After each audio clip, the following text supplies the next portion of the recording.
Yeah, if you have come here, I'm sure you at least like a bit of whatever I am saying. So I have a small request to make. Please make a small contribution to a charity or a cause of your choice. Uh, yeah, you do it yourself and need not inform me, but if you inform me, I shall be delighted. Today, I am going to talk on uh, Jainism, in fact. The Jains, as we know, have 24 Tirthankaras, teachers, uh, who, of course, were believed to have come down from from the mists of time. The first Tirthankara was Rishabhadeva, and the historical Tirthankara was, of course, Vartamana Mahavira, the great hero, and he is said to be a contemporary of Buddha. And the one who preceded him was Parshvanatha, and who was supposed to have been living in the perhaps 8th or 9th century, BCE. We don't know. The other 22 Tirthankaras, belong to even before that time. We do not know their exact age. All these teachers, the Tirthankaras are Jainas, who because they have conquered, all passions and have attained liberation. Before I proceed, I should make a confession here. Nothing I say is original. In fact, I don't have the competence to comment on our systems, our original systems. I have for this lecture, for this series of lectures, I have consulted quite a few books, and what I say is, in fact, a summary of those books. Many times I have just repeated what the authors have said. Today's lecture is based on the very good. In fact, I consulted quite a few books, but most of my talk is based on the Chatterjee and Datta's book on Indian philosophy, University of Calcutta's production. That book is, and a few other books anyway. But the main book is this. The Jains, as you know, do not believe in God. They instead adore their teachers, the Tirthankaras. Of course, they are, as I said, they are liberated souls who were once in bondage, but became, through their own will and efforts, they became perfect, they become omnipotent and omniscient and whatever, The Jains believe that every jiva, every spirit or soul that is in shackles now can follow the example set by the teachers and attain, like them, perfect knowledge, power and joy. In fact, the possibility of realization of absolute perfection through personal effect is available to every Jain. As we all know, Jainism is divided into two sects, now known as Svetambaras and Digambaras. The difference between them lies, however, not so much in the basic philosophical doctrines as in some minor details of faith and practice. the teachings of all, the Tirthankaras are accepted by both the sects. The Digambaras, of course, they are more rigorous and puritanic, as they say, while the Shvetambaras are, slightly more accommodative. Okay, for instance, Digambaras hold that women cannot obtain liberation without being born once more as men. The Shvetambaras, of course, they don't accept that view. I don't want to go into that, this difference. There is some minor difference between them. Jain literature is far too many to mention here. Much of them, in any case, is lost.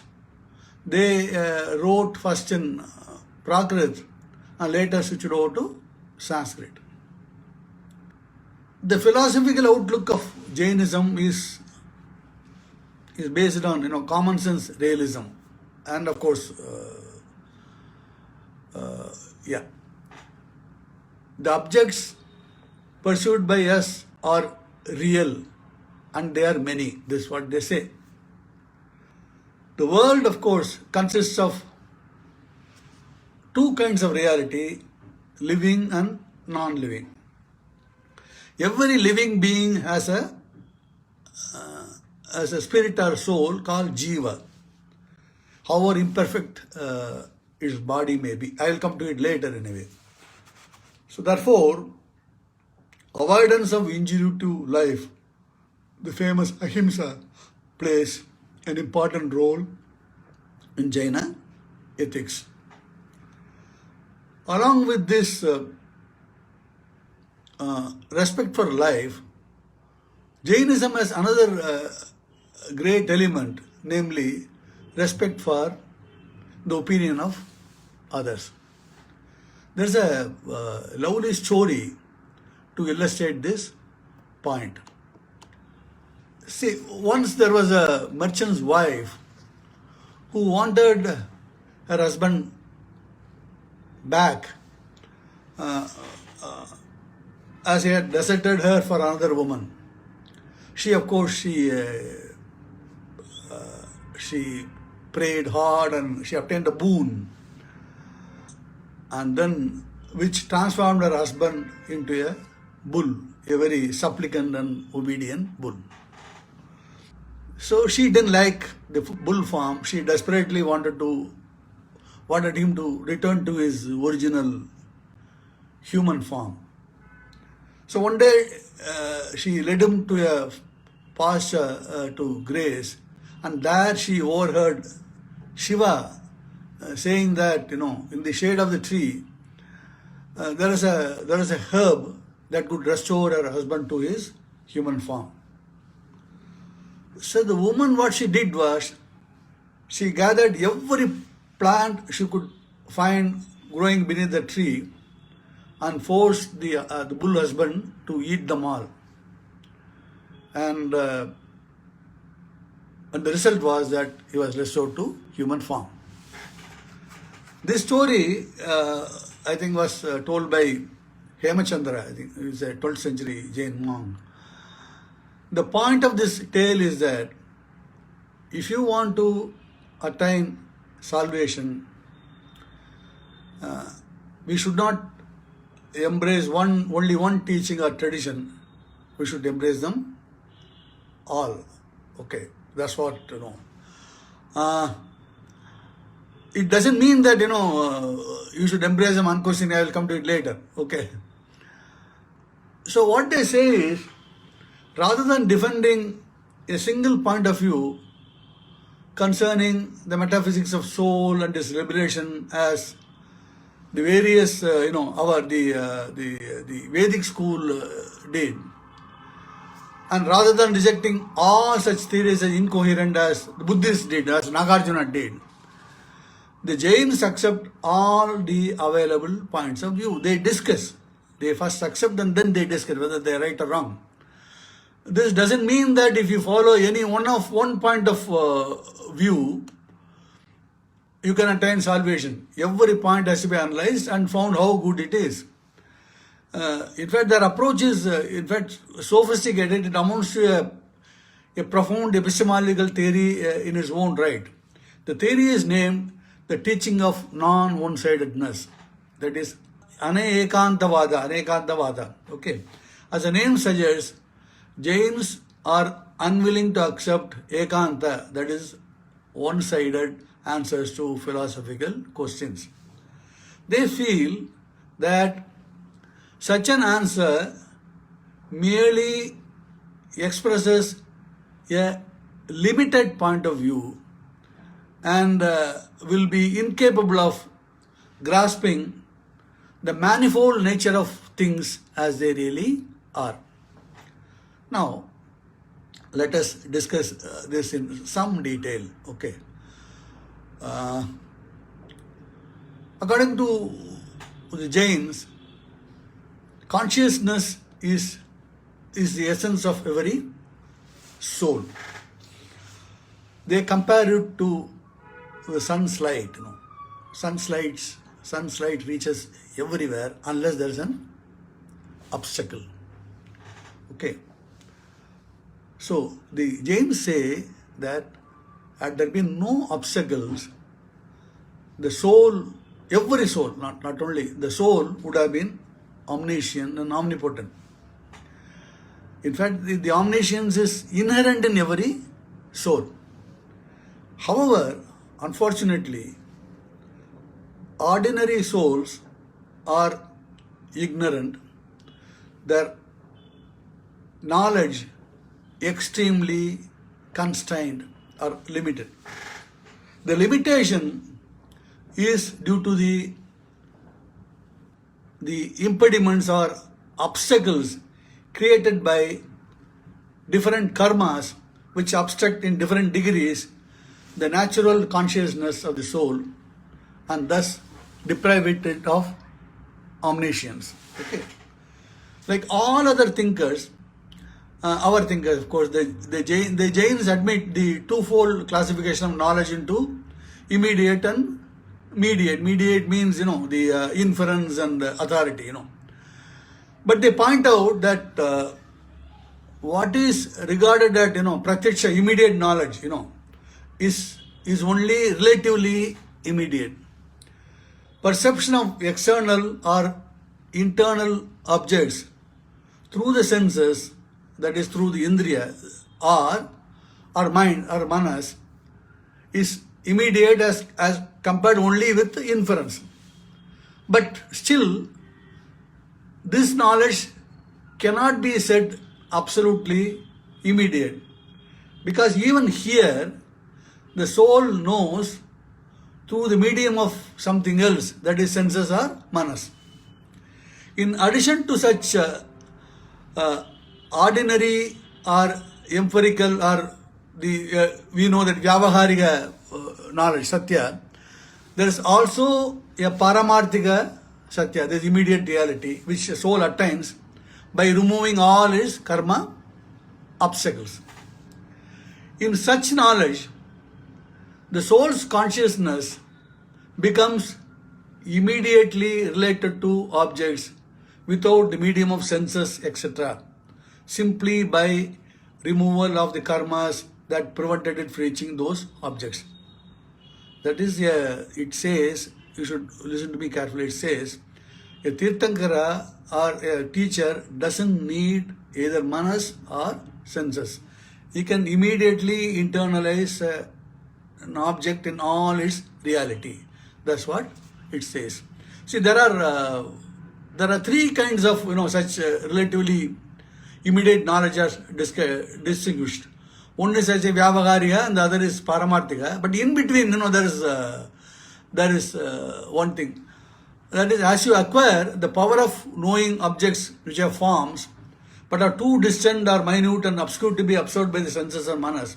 That is what Jains say, is that there are things which cannot be perceived by ordinary people like us. We cannot perceive them. But through knowledge, you could perceive things which cannot be perceived by others. But even this, they say, is aradhin jnana, which means, limited knowledge. So, but finally, when a person overcomes hatred, jealousy, or passion, etc., which create obstacles that stand in the way of knowing other minds, the person can have direct access to the present and to the present, and lack of knowledge is completely removed from his soul, and he, of course, he gets the absolute knowledge or omniscience. This is called Kevala Jnana. Only liberated souls have such knowledge. So these are the three kinds of extraordinary sense or perceptions which are immediate. Okay, but in addition to this, the Jains say that there are two kinds of ordinary knowledge possessed by an average person like you and me. Let me repeat whatever I said.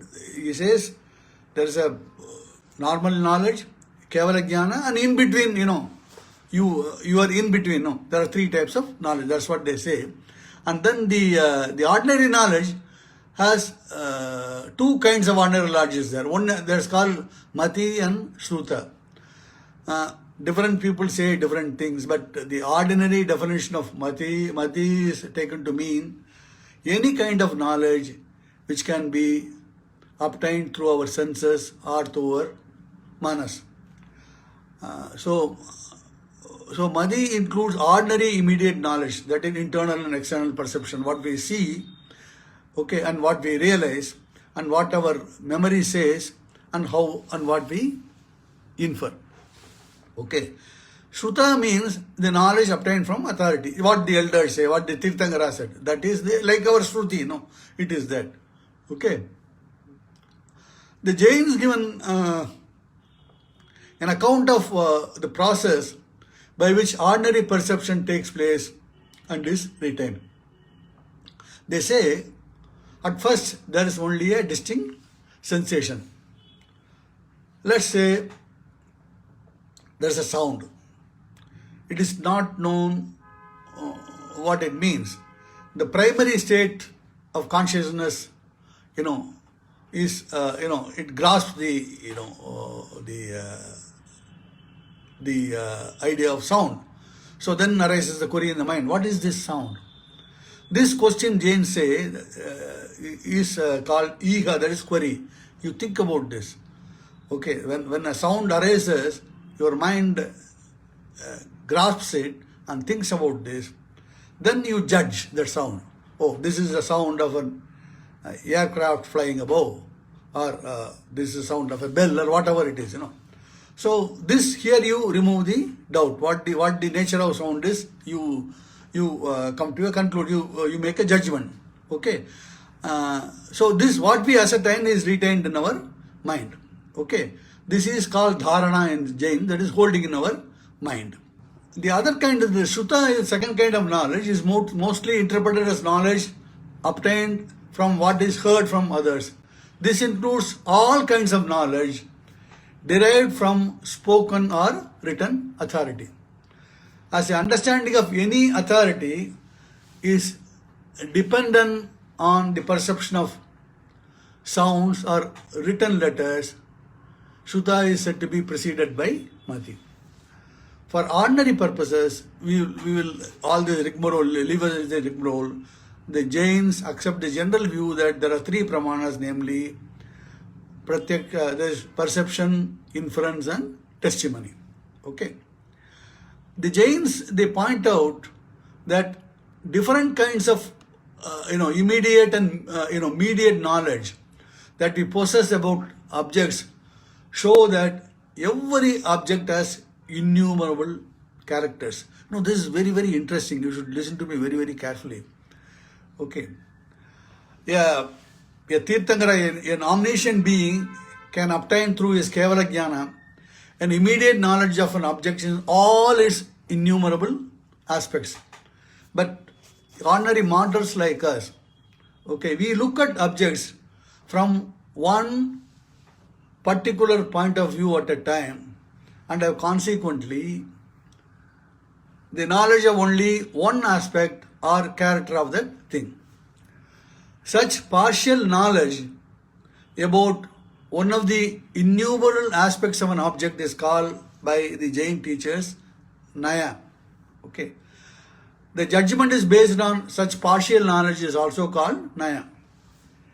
Every judgment that we pass in everyday life about any object is therefore true only in reference to the standpoint occupied and the aspect of the object considered.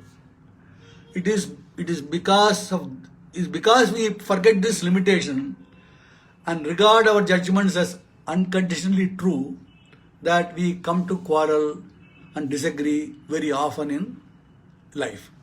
Okay. For instance, okay, I will give you a simple example. For instance, I said that Buddha Ghosha is a Theravadi. Another guy says, no, he is not a Theravadi. You are talking nonsense. I replied to him, no, you are talking nonsense. Okay. We, of course, I called what he said was nonsense, and he repeated this battle goes on, let us say. But if you go to a Jain, he will say that no, you are not seeing this issue from all its aspects. It's like the story of the elephant, and the blind man. Okay. So, if you go to what the Jains say is, the various systems of philosophy which give different accounts of the universe similarly occupy different points of view and discover different aspects of a many-sided universe. They quarrel because they do not bear in mind that each account could be true from its own standpoint and subject to certain conditions. They fail to realize, however, that different views might also be true, like the different descriptions of the elephant. So in view of these, the Jains insist that every judgment should be qualified by some word. That is syad. Syad is the word. Shayad in Hindi, syad is the word, like somehow or in some respect. So that the limitation of this judgment and the possibility of other alternative judgments from other point of view may always be clearly borne in mind. For example, if someone tells you that an elephant is like a pillar, okay, a Jain would say, no, it should be said to remove the chance of confusion. Somehow, in some respects, the elephant is like a pillar. That is in respect of its legs. It is like a pillar. Similarly, on perceiving a red earthen jug existing in a room at a particular time, we should not assert unconditionally the jug exists.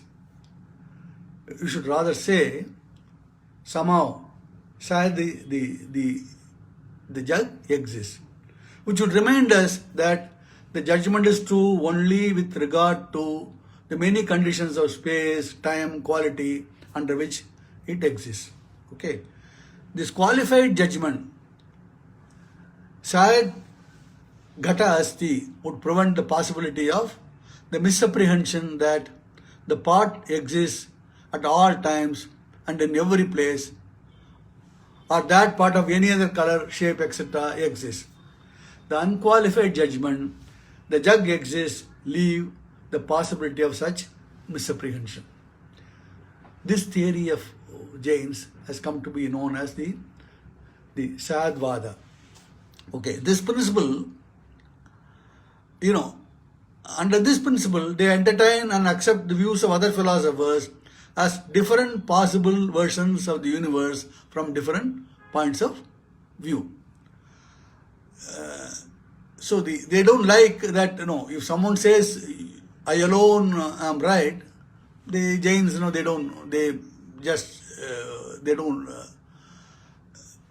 they just dismiss him out of hand, That's what they do. So the Jain, in fact, they recognize 7. This is very, very interesting. That's why I'm saying this. They accept 7 kinds of conditional judgment. How do you judge a thing? Okay, there is a subject and a predicate. Let us say, if someone says there is a part, there is a subject, or a part is a predicate, or the part is blue, the part is a subject, the blue is a predicate, or cat is an animal, cat is a subject, the animal is a predicate. Okay, you know that cat has 4 legs. If you say that, it's a statement, but even this is also included thing. So the Jains say there are 7 ways of judging a thing. Somehow shayad asti, somehow subject, this is that, subject is predicate, S is P. Let's say subject is S, P is predicate, S is P. Okay. The second judgment is somehow S is not P. That's shayad nasti. Okay. Somehow S is P and is also not B. And also not P. Shayad asti cha nasti cha. Okay. Somehow S is indescribable. Shayad avaktavyam. We don't know what it is. Okay. Then somehow subject is predicate and is also indescribable. That is shayad asti cha or avaktavyam cha. Somehow subject is not P and is also indescribable. Somehow subject is P and is also not P and also indescribable. These are the 7 ways of judging a thing. Let me simplify it further. Actually, in these 7 judgments, there are 3 simple modes. First they say something is the case, something is not the case, something is inexpressible. That is, you can give an example. There is a part, there is no part. It is inexpressible whether there is a part. This could be, as I said earlier, this could be one could extend the theory to handle statements about things other than existence, like the part is blue, the part is not blue. It is inexpressible whether the part is blue. Okay, these are the 3 simple things. They combine these 3 simple cases to form more complex options. Okay, now the part, let's say the part exists, could be both true and false. Part exists, part doesn't exist. It may be true yet inexpressible. Okay. Or it may be false yet inexpressible. And finally, all the 3, true, false and inexpressible. This gets us up to 7 options all told, 3 simple cases and 4 compound cases. Is it clear? This is how Jains judge everything. Okay. So what they do is, why they say is, they hold that every object known by us has innumerable characters. Okay. Let me elaborate this further. What they say is, every object is what it is because of its positive and negative characters. What they mean by positive and negative is this. The positive characters, let us say, you take me for example, What are my positive characters? My size, my color, my punch, my weight, my my constitution and my vintage, my pedigree, my family, my race, my nationality, my education, my employment, my place of birth, my date of birth, where I live, my age, and whether I am blind or not, whether I am hard of hearing or not. Okay. See, there are number of things, okay, and my relations with the external world, and all these things, okay, will make me an individual. There are so many characters. The negative character is what I am not. The thing is, I am not a donkey. You may differ, but I think I am not a donkey. Okay, I am not an European. I am not a Chinese. I am not black. I am not a Caucasian. I am not a Christian. I am not a Muslim. I am not a Zoroastrian. According to me, I am not dishonest, and I am not much of a fool, and I don't think I am selfish. I can add on and on and on and on and on. Okay, I am not a woman. I am not a child. Okay, I am not dead.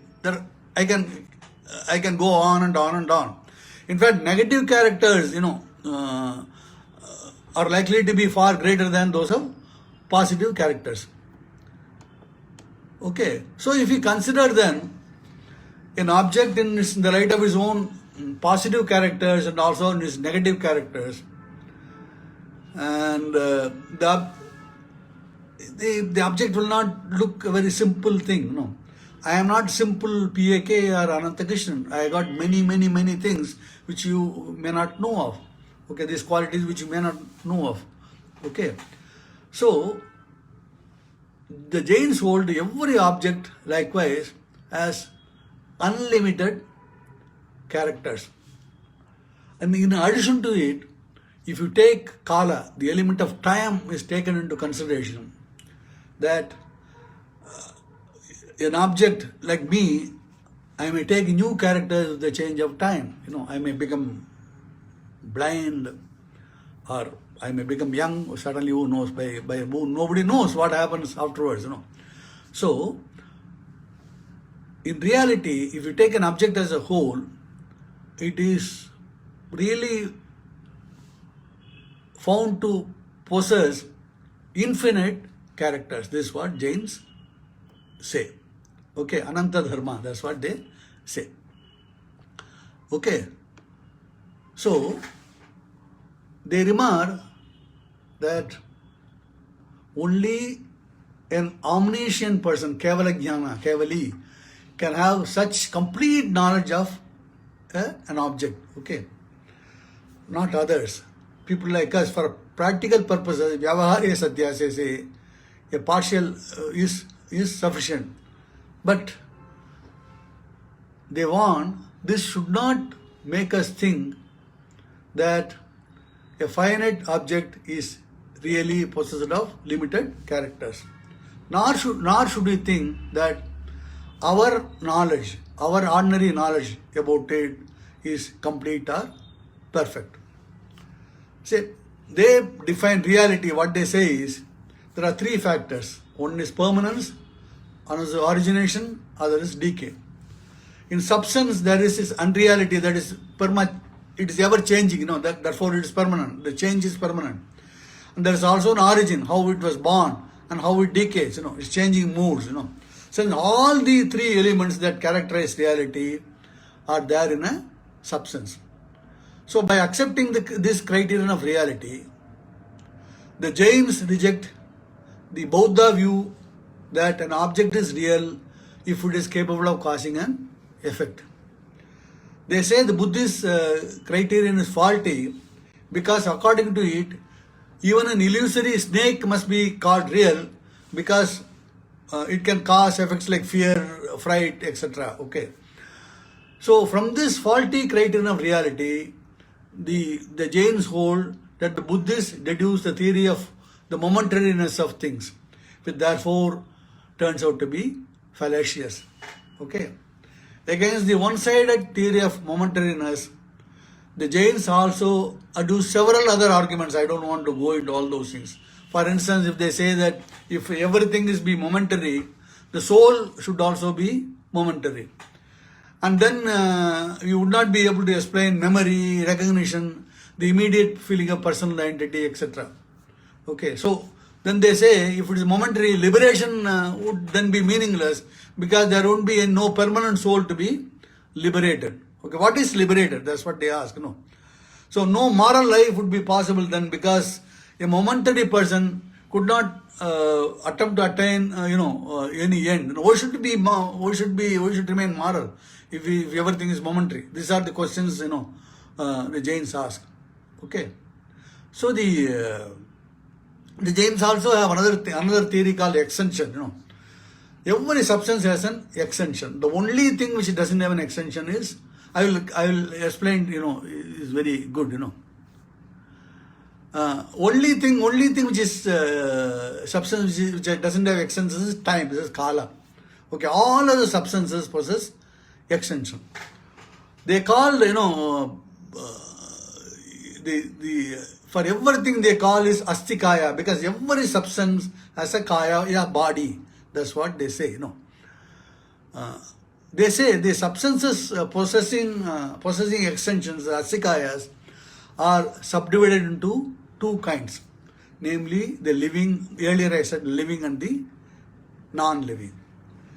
Living substances can be classified into those that are emancipated, that is those who got mukti, the muktas, and those who are still in bondage. Okay.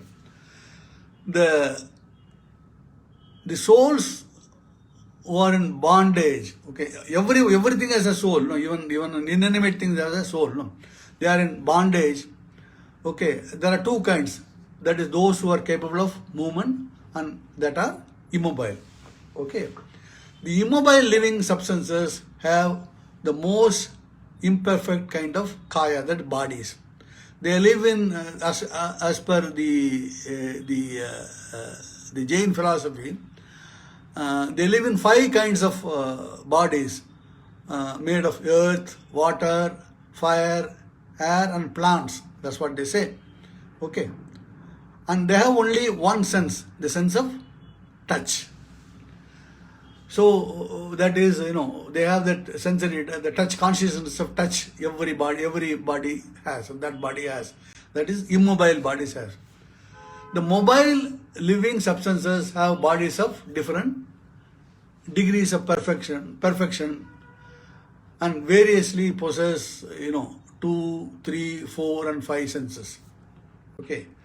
Souls are living substances like worms, have 2 senses, namely those of touch and taste. Those like ants have 3 senses, namely those of touch, taste and smell. And those like bees possesses 4 senses, namely those of touch, smell, sight and hearing. Okay. Of course, higher animals like the bees have 4 senses, namely touch, taste, smell and sight, of course. Okay. And we have of course 5 senses, we know that anyway. We have brain also, we have all the 5 senses we have. There's a 5th one, bees, birds and men have 5 senses, namely the touch, taste, smell, sight and hearing and these things. Turgapiyam says that is which is the Jain's way of looking at things. As I said, the consciousness is the essence of soul. It is always present in the soul, though its nature and degree may differ. Okay. So the souls may be theoretically arranged in continuous series according to degrees of consciousness. So at the highest scale, that is, we have mind, mind along with mind, the fifth one, 5. So the perfect souls, the highest scale will be the perfect souls that have overcome all karmas and attains omniscience. At the lowest end will be the most imperfect souls, which inhabit bodies of earth, water, fire, air or vegetation. Okay. In them, of course, life and consciousness appear to be absent. But really, even there, consciousness of touch is present as per the Jain philosophy. Okay. So, all this is only consciousness is in a dormant form. All this consciousness in the dormant form because of the overpowering influence of karma obstacles. That's what they say. Of course, midway between lies the souls between 2 to 5 senses. That is worms, ants, bees and men. Is it clear? So there are the Jains, they grade. There are various grades, and their consciousness also differ. Those with the supreme consciousness, with the perfect consciousness, is the topmost Tirthankara type guys, and we come later. And there is a hierarchy. The lowest is, ajiva, those which cannot move, which can only, and the moving things also, they classify it in, with 2 senses, 3 senses, 4 senses, and 5 senses.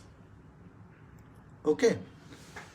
So, the Jains hold that it is the soul that knows things, performs activities, enjoy pleasures, suffer pains, and illumes itself and other objects. The soul is eternal.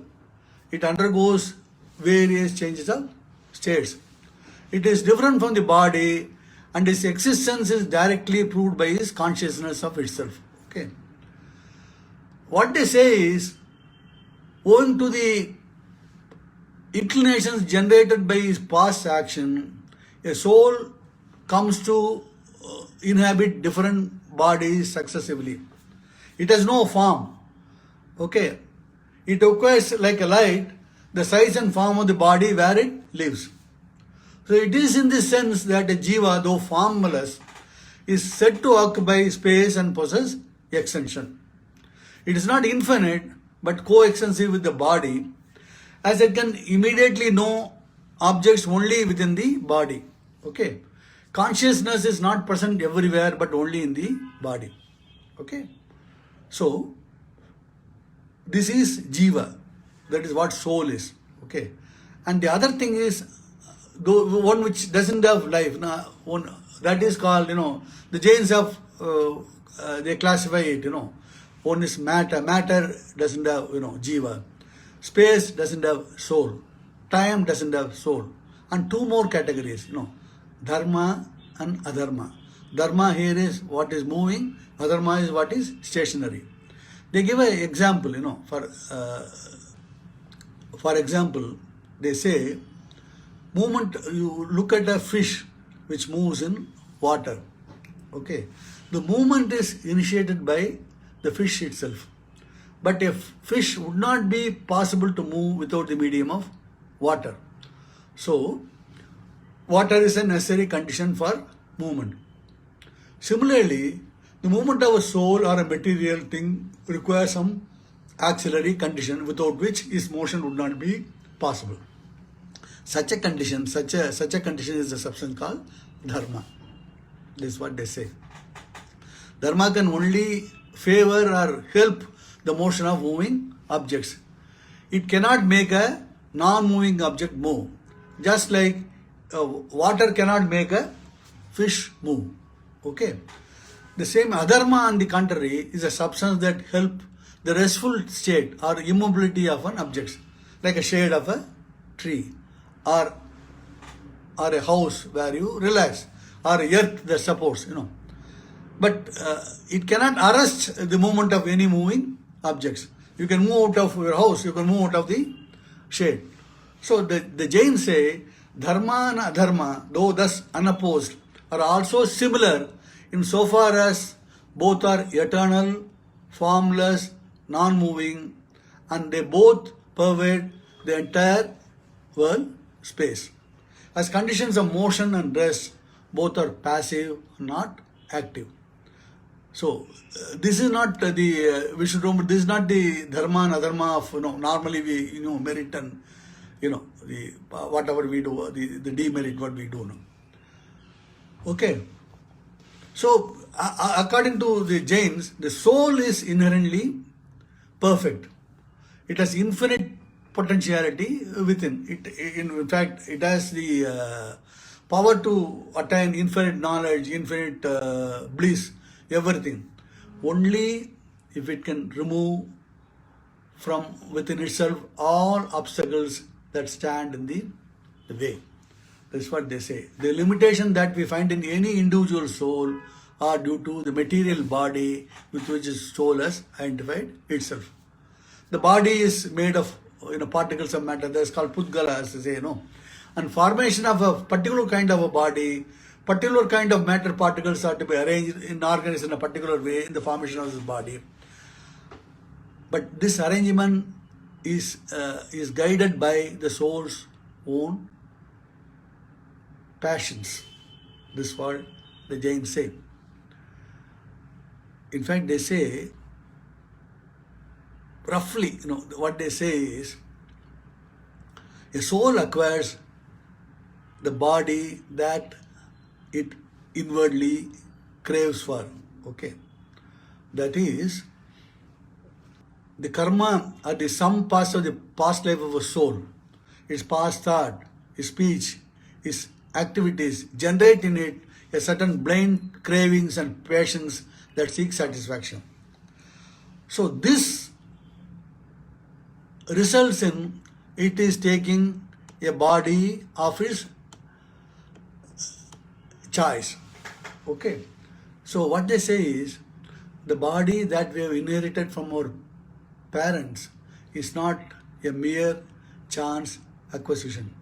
Our past karma determines the family in which we are born, as well as the nature of the body, its color, its shape, its longevity, the number of nature of sense organs, and the motor organs it possesses. Okay.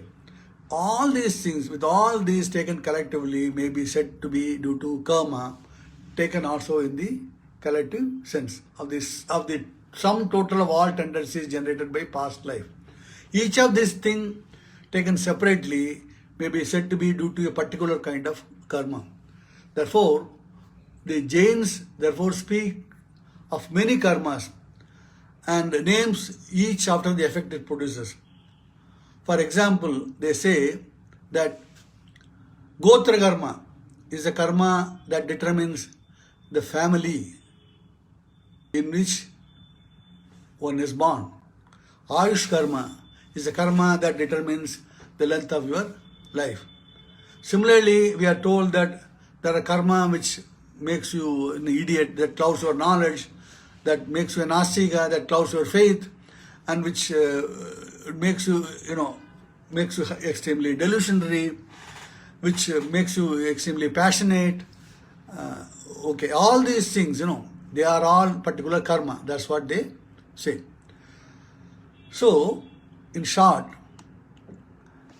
the passions which cause bondages are anger, pride, infatuation, and greed. That is krodha, mana, maya, and lobha. These four things, These are called kashayas, in fact. They are sticky substances. Because of the presence of these in the soul, makes matter particles stick to it. Okay. So they stick in various ways. So in the next janma, according to that shape, you are born. That's what the Jain philosophy says. Now we have seen, I said that the passions or the cravings of the souls lead to the association of the soul with the matter. So looking into the cause of the passions themselves, we might find that they ultimately spring from our ignorance. The basic cause of our problems is ignorance. Our ignorance about the real nature of our souls and other things leads to anger, vanity, infatuation, and greed. Okay. Jains say knowledge alone can remove ignorance. Okay. Right knowledge can be obtained only by studying carefully, the teachings of the Tirthankaras are teachers who already obtained liberation and therefore fit to lead others out of bondage. But before we study the teachings, we must have a general acquaintance with the essential of this teaching and consequent faith in the competence of these teachers. This is very, very important. So, right faith is indispensable. But mere knowledge is useless unless it is put to practice. So, how will you practice in knowledge? Right conduct is therefore regarded by the Jains as a third indispensable condition of liberation. In right conduct, a man or woman has to control his passions, his senses, his thought, his speech, his action in the right knowledge. This enables him to stop the influx of new karma and eradicate the old karma, securing gradually, thereby the elimination of matter which ties soul into bondage. Okay. So one by one we keep losing this karma matter. No, you keep losing it.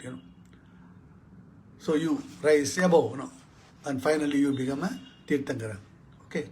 So what they say is the three ratna, the Triratna, they are the three ratnas are, that is right faith, right knowledge, and right conduct. These are the three gems of the Jaina philosophy. Okay. And as I said, the Jains, of course, they don't need a God, they don't accept God. They say that God, you don't see God, God is sought to be proved through inference. But they say this inference is inconclusive. Okay. Because one of the premises is the world is a product is doubtful. How is it proved that the world is a product? Okay, they say it cannot be said that the world is a product because it has parts. Again, wherever you perceive anything being produced, the producer or the agent is found to work on the material with his limbs. But you say that God is said to be bodiless. How can he then work on a matter to produce the world? This is what they ask. Okay. They also ask the existence of the qualities of omnipotence, unity, eternity, perfection generally attributed to him are also doubtful. If God is omnipotent, he should be supposed to be the cause of all things. But this is not true, because every day, we construct houses, the potter makes his parts, we make our cars and everything. These are not produced by God. That's what they say. I don't see him at all. And if they say that God is perfect, but Jains say eternal perfection is a meaningless epithet, Perfection is only a removal of imperfection. And it is meaningless to call being perfect was never imperfect. There are various arguments. I don't want to go into all those things. Okay. So but what is important is, though they reject God as the creator of the world, they think it is necessary to meditate and worship the liberated and perfect souls. The liberated soul possessing godlike perfections mentioned, godlike perfections, take the place of God, Prayers are offered to them for guidance and inspiration. I think I have come to the end of my talk. There are other things, because it's more than, I think it's already 8 o'clock. In fact, in short, Jainism is a religion of self-help. That's why the liberated soul is called a victor and a hero. Okay, that's why he's a Jaina, he's also a Veera, Mahavira. He's a Mahavira.